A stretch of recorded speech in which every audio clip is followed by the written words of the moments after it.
নোয়াখালীর কোম্পানিগঞ্জে বামনী ও ছোট ফেনী নদীতে মুছাপুর রেগুলেটর পুনর্নির্মাণ না হওয়ায় নদী ভাঙন ভয়াবহ রূপ নিয়েছে। ইতিমধ্যে হাজার হাজার একর ফসলি জমি, মাছের খামার, ঘরবাড়ি ও বিভিন্ন অবকাঠামো নদীগর্ভে বিলীন হয়েছে। স্থানীয়দের দাবি, আগামী বর্ষার আগেই রেগুলেটর নির্মাণ এবং অস্থায়ীভাবে একটি ডুবো বাঁধ নির্মাণ করে ভাঙন রোধে দ্রুত ব্যবস্থা নেয়ার। জয় ভুঁইয়ার তোলা ছবিতে মিজানুর রহমানের প্রতিবেদন।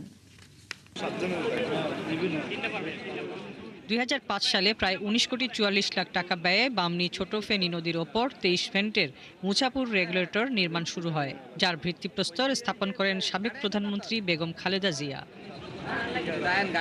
কিন্তু 2024 সালের ভয়াবহ বন্যার সময় প্রবল বর্ষণ ও উজানের ঢলে রেগুলেটরটি ভেঙে নদীগর্ভে বিলীন হয়। ক্লিংকার বেশি থাকলে সিমেন্ট বেশি খাঁটি। আনোয়ার সিমেন্ট। এরপর থেকে নদীর স্রোত তীব্র হয়ে তীর ভাঙন ক্রমেই বাড়ছে। বসতিহারা হাজারো মানুষ বিভিন্ন বেড়িবাঁধের পাশে আশ্রয় নিয়েছেন। ক্লোজারটা ভেঙে যাওয়ার কারণে নোনা পানি এই কৃষি জমির ক্ষয়ক্ষতি হচ্ছে এবং অসংখ্য বাড়িঘরে ভেঙে বিলীন হয়ে গেছে।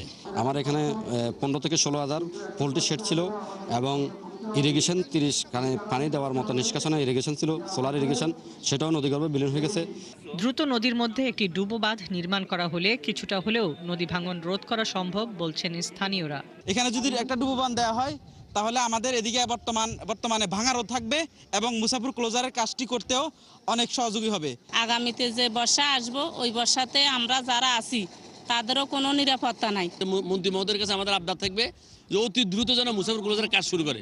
বর্তমানে সেনাবাহিনীর তত্ত্বাবধানে প্রায় 63 কোটি টাকার একটি তীর রক্ষা প্রকল্পের কাজ চলছে, তবে এটি দীর্ঘমেয়াদী সমাধান নয় বলে মনে করছেন সংশ্লিষ্টরা। যে রেগুলেটরটি ভেঙে গিয়েছিল 2024 সালে, সেটা আবার পুনর্নির্মাণ এবং এই তীর ভাঙনের জন্য একটি স্থায়ী সমাধানের প্রকল্প অতি শীঘ্রই সরকার গ্রহণ করা হবে।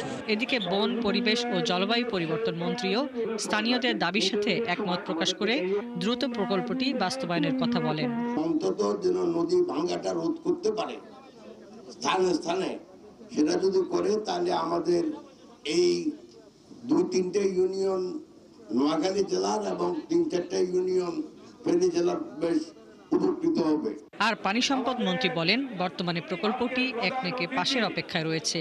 অনুমোদন পেলে চলতি মাস থেকেই কাজ শুরু হয়ে 2030 সালের জুন নাগাদ শেষ হওয়ার লক্ষ্যমাত্রা ধরা হয়েছে। এই প্রকল্পটি আমাদের জন্য বিশেষ প্রয়োজন এবং প্রয়োজন বিধায় এই প্রকল্পটি একনেকে আলোচনা রয়েছে, প্রস্তাব আকারে রয়েছে এবং পরবর্তী একনেকে মাননীয় প্রধানমন্ত্রীর সঙ্গে আলোচনা করে আমরা যেন এই প্রকল্পটি বাস্তবায়ন করতে পারি সেই উদ্যোগ আমরা গ্রহণ করি। দ্রুত কার্যকর পদক্ষেপ না নিলে আগামী মৌসুমে ক্ষয়ক্ষতির পরিমাণ আরও ভয়াবহ হতে পারে বলে আশঙ্কা করছেন স্থানীয়রা। হাসিবা আলী বর্ণা, ৭১।